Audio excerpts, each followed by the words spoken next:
जय श्री कृष्णा। मैं आचार्य ज्योति स्वागत करती हूँ आप सभी का वैदिक एस्ट्रो केंद्र में। दर्शकों, आज हम बात करने जा रहे हैं सूर्य के गोचर की। सूर्य का जो राशि परिवर्तन हो रहा है वो किस तरीके के प्रभाव लेकर आएगा। शुरुआत करने से पहले मैं अपने दर्शकों से अनुरोध करना चाहूंगी कि इस वीडियो को लाइक करें, शेयर करें, बेल बटन दबाकर चैनल को सब्सक्राइब जरूर करें। दर्शकों, 14 मार्च को सूर्य का कुंभ से निकलकर मीन राशि में प्रवेश केवल एक साधारण गोचर नहीं है। देखिए, मीन राशि गुरु की राशि होती है जो सूर्य के मित्र माने जाते हैं, इसलिए भीतर से चेतना और आत्मबोध का द्वार इस समय खुल सकता है। लेकिन मीन की जो राशि होती है वो जल तत्व की राशि होती है। सूर्य जो होते हैं वो अग्नि के ग्रह होते हैं, अग्नि तत्व के ग्रह होते हैं। इस वजह से ऊर्जा का जो टकराव है तो वो थोड़ा स्वाभाविक हो जाता है। ऊपर से सूर्य के जो शत्रु हैं शनि, उनके साथ उनकी युति हो रही है और उच्च के शुक्र की उपस्थिति भी इस गोचर को भोग और त्याग के बीच तीव्र संघर्ष में बदल सकती है। यही कारण है कि ये समय हर व्यक्ति के लिए अलग अलग रूप में परीक्षा बनकर आ सकता है। देखिए, द्वादश भाव को शास्त्रों में खर्च, त्याग, हानि, विदेश, अस्पताल, जेल और मोक्ष से जुड़ा हुआ माना गया है। इस गोचर में खर्च अचानक बढ़ सकते हैं, इलाज के लिए या फिर कानूनी मामलों के लिए, यात्रा के लिए, किसी मजबूरी की वजह से। यदि सूर्य आपकी जन्म कुंडली में पीड़ित है तो यहाँ पर ये मान के चले कि मान प्रतिष्ठा और धन दोनों में गिरावट हो सकती है। सरकारी पक्ष से कोई दबाव आ सकता है, बदनामी हो सकती है, वरिष्ठों से टकराव की स्थिति भी बन सकती है। शुक्र के उच्च के होने की वजह से भोग, आराम, विलास और गुप्त इच्छाएं यहां पर बढ़ सकती है, जबकि शनि के साथ होने की वजह से कहीं ना कहीं संतोष नहीं मिलेगा। यही योग कुछ लोगों को व्यसन, गुप्त संबंध और नैतिक भटकाव की ओर लेके जा सकता है। शास्त्रों के अनुसार ऐसे में पिता से संबंध भी प्रभावित हो सकते हैं, उनके स्वास्थ्य की चिंता बढ़ सकती है और व्यक्ति मानसिक रूप से कहीं ना कहीं अकेलापन महसूस कर सकता है। जैसे मैंने आपको कारक तत्व बताए कि यहाँ पर अस्पताल, कोर्ट या सरकारी संस्थानों के चक्कर भी संभव है। लेकिन यही गोचर यदि सही दिशा में जिया जाए तो आध्यात्म की परिपक्वता दे सकता है। एकांत साधना और आत्मचिंतन से व्यक्ति भीतर से मजबूत बन सकता है। सूर्य यहाँ ये नहीं पूछ रहे कि आप क्या पा सकते हैं, बल्कि ये पूछ रहे हैं कि आप क्या छोड़ सकते हैं। यही मोक्ष और पतन के बीच का अंतर तय करेगा। इस गोचर में व्यक्ति को बाहरी दुनिया से ज्यादा अपने भीतर झांकने की मजबूरी बनेगी। यह समय उपलब्धि से ज्यादा आत्म परीक्षा का है। इस समय ग्रहों की स्थिति जो है वो भी काफी संवेदनशील है। समझे तो केतु सिंह में है, राहु कुंभ में है, बुध वक्री है और मंगल जो है वो अस्त है, वो भी कुंभ में है। गुरु मिथुन राशि में है, शनि जो है मीन में अस्त है और शुक्र उच्च अवस्था में मीन राशि में है। मीन में सूर्य का शनि जैसे शत्रु ग्रह के साथ होना अधिकार, आत्मविश्वास और स्वास्थ्य को थोड़ा कमजोर कर सकता है। वहीं उच्च का शुक्र जो है भोग, विलास और इच्छाओं को बढ़ा सकता है। इसका अर्थ यह है कि मन भोग चाहता है लेकिन परिस्थितियां त्याग सिखाने का प्रयास कर रही हैं। यही जो द्वंद्व है मानसिक अस्थिरता, खर्च, रिश्तों में दूरी और निर्णयों में भ्रम पैदा कर सकता है। दर्शकों, हमने ग्रहों की स्थिति समझी है। अब हम बात करते हैं कि मेष से लेके मीन तक की क्या परिणाम दे सकता है। मेष राशि वालों के लिए बात करें तो सूर्य आपके पंचम भाव के स्वामी होकर द्वादश भाव में गोचर करेंगे। शास्त्रों के अनुसार यह स्थिति साधारण नहीं मानी जाती है। फल दीपिका की बात करें तो ये योग विदेश यात्रा, सरकारी पक्ष से थोड़ी परेशानी और सार्वजनिक जीवन में कहीं ना कहीं थोड़ी विफलता का कारण बन सकता है। राजनीति, प्रशासन या अधिकार से जुड़े क्षेत्रों में रहने वालों को विशेष सावधानी रखनी होगी, क्योंकि गलत निर्णय बदनामी या दंड तक लेकर जा सकता है। महासागरी में यह स्थिति व्यक्ति की शारीरिक ऊर्जा को कहीं ना कहीं कमजोर करने वाला बता रहा है, जिससे स्वास्थ्य गिर सकता है और इच्छाओं पर नियंत्रण कम हो सकता है। यहाँ पर अट्रैक्शन बढ़ सकता है, इंपल्सिव रिएक्शन बढ़ सकता है, जिसकी वजह से मानसिक तनाव और सामाजिक छवि पर आ जाने की संभावना भी बन सकती है। यदि जन्मकालीन कुंडली में सूर्य बहुत ज्यादा पीड़ित हो तो यह स्थिति एकांतवास, स्कैंडल या फिर बीमारी की ओर लेकर जा सकता है। संतान के विषय में भी शास्त्र कहते हैं या तो देरी होगी या जिम्मेदारी जो है मध्य आयु में आएगी। शास्त्रों में यह भी कहा गया है कि इस समय पिता से संबंधों में दूरी आ सकती है, कोई मतभेद हो सकता है और उनके स्वास्थ्य को लेकर चिंता भी बढ़ सकती है। कहीं ना कहीं आंखों में कमजोरी, आत्मबल में गिरावट और आध्यात्मिक अस्थिरता भी इस समय देखी जा सकती है। यह समय जो है भोग से अधिक संयम और अहंकार से अधिक आत्मरक्षण की मांग करता है आपसे। वृषभ राशि वालों के लिए बात करें तो सूर्य आपके चतुर्थ भाव के स्वामी होकर एकादश भाव में आएंगे। यह स्थिति सामान्य रूप से धन, लाभ और पहचान देने वाली मानी जाती है। इस समय आय के नए स्रोत आपके लिए खुल सकते हैं। बड़े लोगों या सरकारी संस्थाओं से जुड़ने का अवसर भी आपको मिल सकता है। नौकरी में पद या जिम्मेदारी भी बढ़ सकती है, लेकिन सूर्य के साथ शनि होने से लाभ जो है धीरे धीरे मिलेंगे। मेहनत बहुत ज्यादा करनी पड़ सकती है और परिणाम आने में थोड़ा समय लग सकता है। देखिए यहाँ पर आपके लिए वरिष्ठ अधिकारियों का दबाव बना रहेगा और मन में थकान भी थोड़ी सी महसूस हो सकती है। लेकिन उच्च के शुक्र की वजह से पैसों की कमी नहीं होगी। आभूषण, वाहन, घर की सुविधा, बैंकिंग, फाइनेंस या शेयर बाजार से जुड़े लोगों को यहाँ पर अच्छा फायदा मिल सकता है। परिवार का सहयोग भी रहेगा और समाज में मान सम्मान भी बढ़ेगा। हालांकि दोस्तों या कर्मचारियों से थोड़ा मनमुटाव हो सकता है। दिखावे या अहंकार से यहाँ पर नुकसान भी हो सकता है। तो यहाँ पर धैर्य और अगर संयम रखा जाएगा तो यह समय आपको स्थायी लाभ और मजबूत स्थिति बनाने वाला साबित हो सकता है। मिथुन राशि के जातकों के लिए बात करें तो सूर्य आपके तीसरे भाव के स्वामी होकर दशम भाव में आएंगे और दशम भाव में सूर्य को दिग्बल भी प्राप्त होगा। इस कारण आने वाले समय में कार्य क्षेत्र और पेशे में उन्नति के योग आपके लिए बनते हुए दिख रहे हैं। नौकरी या व्यवसाय में जिम्मेदारी वाले पद मिल सकते हैं और आपके काम को पहचान भी मिल सकती है।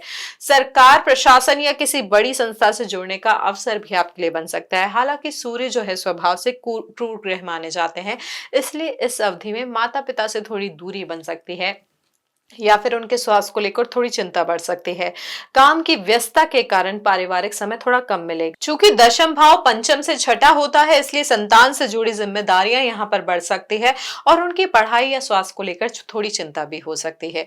यदि सूर्य आपका जन्मकालीन कुंडली में मजबूत स्थिति में है तो आपको यश, धन, शिक्षा और सम्मान भी यहाँ पर प्राप्त हो सकता है। साहस और नेतृत्व क्षमता भी आपकी बढ़ सकती है। साथ ही साथ कला, संगीत और रचनात्मक कार्यों में रुचि आपकी बढ़ सकती है।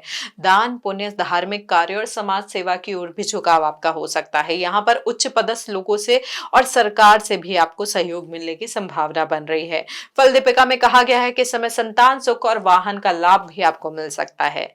कर्क राशि वालों के लिए बात करें तो सूर्य आपके दूसरे भाव के स्वामी हैं। जब सूर्य आपकी जन्मकालीन कुंडली में अगर अच्छी स्थिति में होंगे तो शास्त्रों के अनुसार व्यक्ति कर्तव्यनिष्ठ, संस्कारवान और आध्यात्मिक मूल्यों को मानने वाला बन जाता है। ऐसे जातक को संतान से सुख मिलता है और पुत्र जीवन में सहारा बनते हैं। परिवार की जिम्मेदारियों को निभाने की भावना बहुत मजबूत रहती है और समाज में सम्मान बना रहता है। लेकिन जन्म कुंडली में अगर सूर्य पीड़ित हो, विशेषकर चंद्रमा या शुक्र के प्रभाव में हो, तो आंखों से जुड़ी हुई कोई परेशानी सामने आ सकती है। इस स्थिति में सरकारी कार्यों में अड़चन, जुर्माना या अधिकारियों से तनाव भी देखा जा सकता है। कभी कभी निर्णय भावनाओं में बहकर लिए जाते हैं, जिससे आर्थिक या प्रतिष्ठा से जुड़ा हुआ कुछ नुकसान भी इस समय हो सकता है। ऐसे समय में पिता या वरिष्ठों से मतभेद की संभावना भी बढ़ जाती है। इसलिए कर्क राशि वालों के लिए इस अवधि में संयम, नियम और अनुशासन बनाए रखना बहुत जरूरी होगा। सिंह राशि के जातकों के लिए बात करें तो सूर्य आपके लग्नेश है। जब आने वाले समय में सूर्य का शनि के साथ संयोग बनेगा तो यह स्थिति सहज नहीं मानी जाएगी। इस अवधि में जीवन में थोड़ा असंतोष आपके लिए बढ़ सकता है। व्यक्ति जो है भीतर से अशांत महसूस कर सकता है। स्वास्थ्य भी यहाँ कहीं ना कहीं थोड़ा सा कमजोर होता हुआ दिखेगा। विशेष तौर पे त्वचा से जुड़ी हुई समस्याएं सामने आ सकती है। बुखार, पित्त या गर्मी से जुड़ी हुई शिकायतें बढ़ सकती हैं। आंखों की कमजोरी या थकान भी यहाँ पर बनी रह सकती है। इस अवस्था में व्यक्ति गलत संगति की ओर भी आकर्षित हो सकता है, जिससे धन की बर्बादी और बदनामी के योग आपके लिए बन सकते हैं। आपका जो अनैतिक व्यवहार है इस समय इस युक्ति की वजह से आगे चलकर गंभीर स्वास्थ्य समस्या का कारण भी बन सकता है। यहाँ पर खर्च करने की आदत कहीं ना कहीं बढ़ सकती है। ऐसी स्थिति आएगी कि धन टिकेगा नहीं। यात्राएं अधिक होंगी लेकिन वो सुखद कम और मजबूरी वाली ज्यादा हो सकती है। पारिवारिक जीवन में भी थोड़ा सा तनाव बढ़ सकता है। यहाँ पर परिवारजनों के स्वास्थ्य को लेकर समस्या भी आ सकती है, चिंता बढ़ सकती है। दाम्पत्य जीवन में जीवन साथी के खर्चीले स्वभाव से परेशानियां थोड़ी बढ़ सकती है। संतान सुख यहाँ पे थोड़ा सीमित रह सकता है और क्रोध और अहंकार के कारण विवाद कहीं ना कहीं बढ़ सकते हैं। यह समय व्यक्ति को बहुत मेहनत करवाएगा लेकिन संतोष थोड़ा कम देगा। यदि यहाँ पर अनुशासन, संयम और नैतिकता नहीं रखी गई तो जीवन की दिशा भटक सकती है। सही मार्ग अपनाने पर इस कठिन योग के दुष्प्रभाव जो है वो कम हो सकते हैं। तो संयम का पालन करने का इस समय प्रयास करें। कन्या राशि वालों के लिए सूर्य जो है द्वादश भाव के स्वामी होकर सप्तम भाव में गोचर करेंगे। सूर्य का सप्तम भाव में गोचर करना वैवाहिक सुख के लिए अनुकूल नहीं माना जाता है। इस समय विवाह में देरी हो सकती है। पहले से विवाहित लोगों के लिए रिश्ते में तनाव और कहीं ना कहीं असंतोष बढ़ सकता है। जीवन साथी के साथ अहंकार की टकराहट बार बार सामने आ सकती है, जिससे थोड़ा मानसिक दबाव जो है वो बढ़ जाएगा। इस अवधि में नींद की समस्या, बेचैनी और मानसिक अवसाद आपको महसूस हो सकता है। व्यवसायिक साझेदारी में अपेक्षित लाभ नहीं मिलने की संभावना थोड़ी बढ़ जाएगी। कहीं ना कहीं व्यापार में उतार चढ़ाव बढ़ेगा। यात्राएं बहुत ज्यादा होंगी लेकिन उनसे संतोष थोड़ा कम होगा। वैवाहिक जीवन में सारी सुख सुविधाएं होते हुए भी कहीं ना कहीं मन की शांति जो है उतनी नहीं मिल पाएगी। हालांकि कन्या एक स्त्री राशि है, इसलिए सूर्य पूरी तरीके से नकारात्मक सकारात्मक फल नहीं देगा। यहाँ पर व्यापार में लाभ के योग जो बनेंगे धीरे धीरे बनेंगे, और चुनाव प्रतियोगिता या सार्वजनिक जीवन से जुड़े लोगों के लिए अवसर यहाँ पर अच्छे आएंगे। जीवन साथी स्वाभिमानी और महत्वाकांक्षी रहेगा। अहंकार जरूर होगा, लेकिन व्यवहारिक समझ के कारण रिश्तों को निभाने की कोशिश करने का वो प्रयास करेगा। साथ ही यहाँ पे ये समझे कि सूर्य अगर आपकी जन्मकालीन कुंडली में मजबूत स्थिति में है तो व्यक्ति जीवन साथी के प्रति निष्ठावान हो जाता है, लेकिन सूर्य अगर कमजोर है, पीड़ित है, तो एक से अधिक संबंधों की स्थिति, वैवाहिक तनाव और बदनामी की आशंका इस समय बन जाती है। यह समय रिश्तों में धैर्य, संवाद और अहंकार पर नियंत्रण सीखने का है, तो इन चीजों का थोड़ा ध्यान रखें। तुला राशि वालों के लिए बात करें तो आपके लिए सूर्य एकादश भाव के स्वामी होकर छठे भाव में गोचर करेंगे। आने वाले समय में ये योग व्यक्ति को संघर्षों से निकालने वाला सिद्ध हो सकता है। यहाँ पर छठे भाव में सूर्य शत्रुओं, रोग, ऋण और मानसिक कष्टों से आपकी रक्षा करते हैं। इस अवधि में विरोधी आपके कमजोर पड़ेंगे और अटके हुए विवाद आपके पक्ष में सुलझ सकते हैं। राजनीति, प्रशासन या प्रतियोगी क्षेत्रों से जुड़े लोगों के लिए समय सफलता और पहचान दिलाने वाला रहेगा। नाम और प्रसिद्धि मिलने के योग भी आपके लिए बन रहे हैं। हालांकि पश्चिमी ज्योतिष के अनुसार सूर्य को छठे भाव में होना शरीर की ऊर्जा को थोड़ा कमजोर करने वाला कहा जाता है, तो आने वाले समय में स्वास्थ्य थोड़ा बार बार प्रभावित हो सकता है, थोड़ी जल्दी बीमारी पकड़ भी सकती है। अभी सूर्य शनि से पीड़ित भी है, तो रोग से उबरने में थोड़ा समय भी लग सकता है। यहाँ पर दर्शकों, आंखों, हड्डियों, हृदय, आपका जो अस्थमाटिक वाली जो प्रॉब्लम होती है, इनसे जुड़ी हुई प्रॉब्लम्स थोड़ी बढ़ सकती है। घबराहट अचानक से हो सकती है, तो इन चीजों का ध्यान रखें। कामकाज में सफलता मिलेगी, लेकिन स्वास्थ्य की अनदेखी नुकसान दे सकती है, तो यह समय अनुशासन, नियमित दिनचर्या और संयम से चलने का है। यदि शरीर का ध्यान रखा गया तो ये गोचर तुला राशि वालों को शत्रुओं पर विजय और सम्मान दिलाएगा। वृश्चिक राशि वालों के लिए बात करें तो सूर्य आपके दशम भाव के स्वामी होकर पंचम भाव में गोचर करेंगे, तो यह जो समय है, यह जो स्थिति है, व्यक्ति की मानसिक इच्छाओं और व्यवहार में अत्यधिक महत्वाकांक्षा और अहंकार को लेकर आ सकता है। आप अपने लक्ष्य पाने के लिए जल्दबाजी करेंगे, इंपल्सिव निर्णय भी हो सकता है, आप लेने का प्रयास करें, जिससे निजी और पेशेवर जीवन में परेशानी हो सकती है। सूर्य यहाँ पर शनि से पीड़ित भी है, तो प्रेम, विवाह और संतान से जुड़ी समस्याएं यहाँ पर उत्पन्न हो सकती है। प्रेम संबंधों में थोड़ी असफलता और अप्रत्याशित विवाद आपको देखने को मिल सकते हैं। शिक्षा या संतान से संबंधित जिम्मेदारियों में विलंब या चिंता बढ़ सकती है। सूर्य की स्थिति के कारण इच्छाओं और लालसाओं में कहीं ना कहीं वृद्धि होगी। स्वास्थ्य और मानसिक शांति पर भी इसका असर पड़ेगा। ये योग थोड़ा कठिन है, जो भावनाओं में अस्थिरता को बढ़ा सकता है, झगड़े दे सकता है, सामाजिक प्रतिष्ठा पर प्रभाव डाल सकता है, तो आने वाले समय में संयम, विवेक और अनुशासन ही इस समय के दुष्प्रभाव को कम करने में आपको मदद करेगा। धनु राशि के जातकों के लिए बात करें तो सूर्य आपके नवे भाव के यानी भाग्य भाव के स्वामी है, और यह स्थिति बहुत महत्वपूर्ण है क्योंकि सूर्य आपके चौथे भाव में गोचर करेंगे। तो इस समय में आपके घर, परिवार, मानसिक स्थिति और संपत्ति संबंधी मामलों पर उनका सीधा सीधा प्रभाव दिखेगा। आपका मन बेचैन रह सकता है, विचार लगातार चल सकते हैं, कभी कभी मानसिक तनाव भी बढ़ सकता है। यहाँ पर परिवार और माता पिता से जुड़े मामलों में कुछ अड़चने आ सकती है। घर परिवार की जिम्मेदारियां बढ़ सकती है और संपत्ति या स्थायी संसाधनों को लेकर सावधानी की आवश्यकता की मांग बढ़ सकती है। हालांकि क्योंकि सूर्य आपके भाग्य भाव के स्वामी है, तो यहाँ पर भाग्य से जुड़े वे जो अवसर वो आपके लिए खुलेंगे, थोड़े धीरे धीरे लेकिन खुलेंगे। दूरस्थ स्थानों या विदेश से लाभ मिलने के योग भी आपके लिए बन रहे हैं। शिक्षा, धर्म और यात्रा से जुड़े अवसर आपको मिल सकते हैं, और वहां पर मार्गदर्शन भी आपको कहीं ना कहीं मिलेगा। यदि सूर्य आपकी जन्म कुंडली में मजबूत स्थिति में है, तो आप कठिन परिस्थितियों में भी साहस और धैर्य से काम करेंगे। इस समय संयम, विवेक अपनाने से ये गोचर आपके लिए स्थायी लाभ और मानसिक संतुलन लेकर आएगा। मकर राशि वालों के लिए बात करें तो सूर्य आपके आठवें भाव के स्वामी होकर आपके तीसरे भाव में गोचर करेंगे। यहाँ पर वो लग्नेश यानी शनि के साथ युति करेंगे और उच्च के शुक्र के साथ भी युति करेंगे। तो आने वाले समय में आप मानसिक रूप से सजग, गंभीर और विवेकशील हो जाएंगे। शनि के कारण आप अपने प्रयासों में अनुशासित रहेंगे, लेकिन संघर्ष और कठिनाइयां भी सामने आ सकती है। सूर्य तीसरे भाव में होने के कारण आप साहसिक, बुद्धिमान और रचनात्मक होने का प्रयास करेंगे। लेखन, प्रकाशन, शिक्षा, वकालत, प्रशासन, सलाहकार जैसे क्षेत्रों में सफलता के योग बन रहे हैं, लेकिन शनि की युति की वजह से कार्य धीरे धीरे और मेहनत के साथ पूरा होगा। अचानक लाभ यहाँ पर कम मिलेंगे और चुनौतियों का सामना भी करना पड़ सकता है। हालांकि उच्च के शुक्र की उपस्थिति आपके प्रयासों को लाभदायक भी बनाएगी। धन, संपत्ति, वाहन और आरामदायक जीवन में यहाँ पर धीरे धीरे बढ़ोतरी होगी। रचनात्मक और कलात्मक कार्यों में भी सफलता मिलने के योग बन रहे हैं। परिवार और मित्रों का सहयोग भी यहाँ पर रहेगा। हालांकि शनि की युति की वजह से स्वास्थ्य और मानसिक थकान पर थोड़ा ध्यान देने की जरूरत होगी। यहाँ पर धैर्य और समय की पाबंदी के साथ आप अपनी मंजिल तक पहुंच सकते हैं। ये गोचर आपके लिए सफलता, सम्मान, मार्गदर्शन और स्थायी लाभ लेकर आएगा, बशर्ते आप अहंकार और आलस्य से दूर रहें। कुंभ राशि वालों के लिए बात करें तो सूर्य अपने स्वभाव के अनुसार भविष्य में सकारात्मक और चुनौतीपूर्ण दोनों प्रकार के प्रभाव आपके लिए लेकर आ सकता है।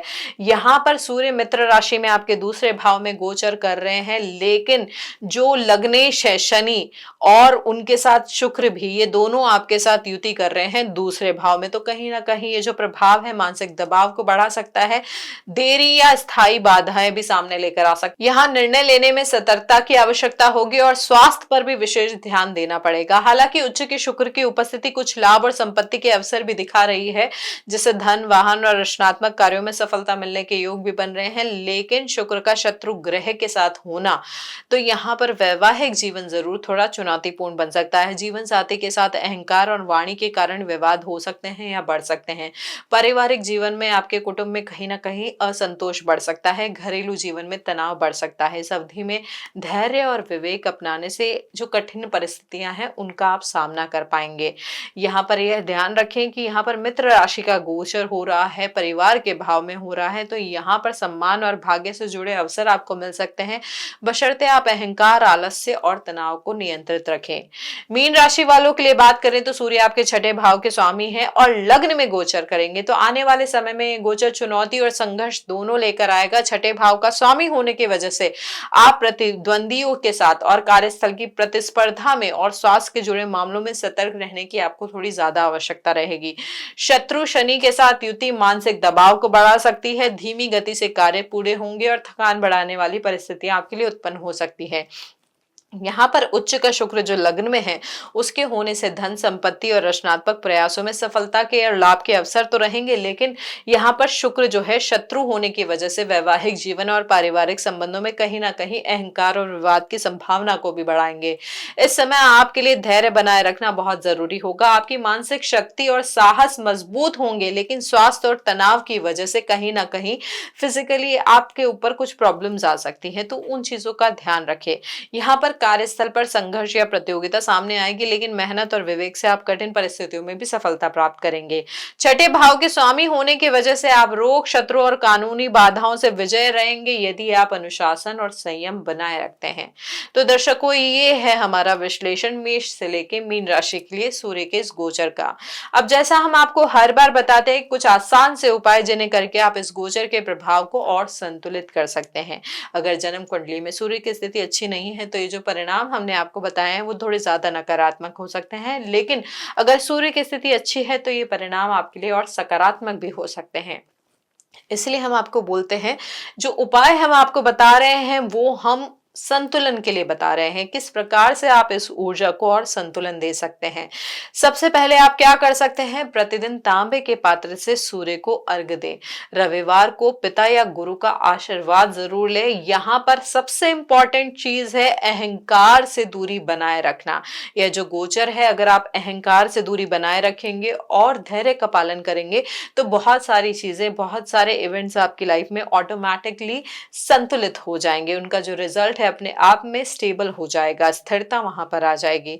साथ ही साथ एक महत्वपूर्ण उपाय है, इस समय आप क्या कर सकते हैं, आदित्य हृदय स्तोत्र का पाठ कर सकते हैं। इसका जाप सूर्य की ऊर्जा को बहुत प्रभावी बनाएगा, संतुलन देगा और ऐसा आपको डायरेक्शन मिलेगा कि चीजें आपको समझ में आएगी, क्लैरिटी मिलेगी कि मुझे किस दिशा में प्रयास करना है, कैसे प्रयास करना है। तो ध्यान रखें कि आदित्य हृदय स्तोत्र का जो आप पाठ शुरू करेंगे वो रविवार से करें और शुक्ल पक्ष के पहले रविवार से शुरू करें। देखिए दर्शकों, यहाँ पे ये जो हमने स्थिति बताई है, जो ये विश्लेषण किया है, जो उपाय बताए हैं, ये समग्र रूप से आपकी ऊर्जा को, आपकी सोल को, आपकी आत्मा को प्रभावित करते हैं, क्योंकि जो सूर्य है वो आपकी आत्मा, आपके सोल का कारक होता है। तो ये जो उपाय आप कर रहे हैं सोल लेवल पे, यानी पूरे श्रद्धा भाव से, पूरी आत्मिक दृष्टि के साथ करें, तो इसका जो परिणाम है वो आपके लिए और अच्छा होगा। यदि आप ये जानना चाहते हैं कि सूर्य का गोचर आपकी जो कुंडली है उसमें क्या प्रभाव देगा, तो इस वीडियो को लाइक करें, चैनल को सब्सक्राइब करें, कमेंट में अपनी राशि लिखें। अगला वीडियो हो सकता है कि आपके लिए ही हो। हरिओम।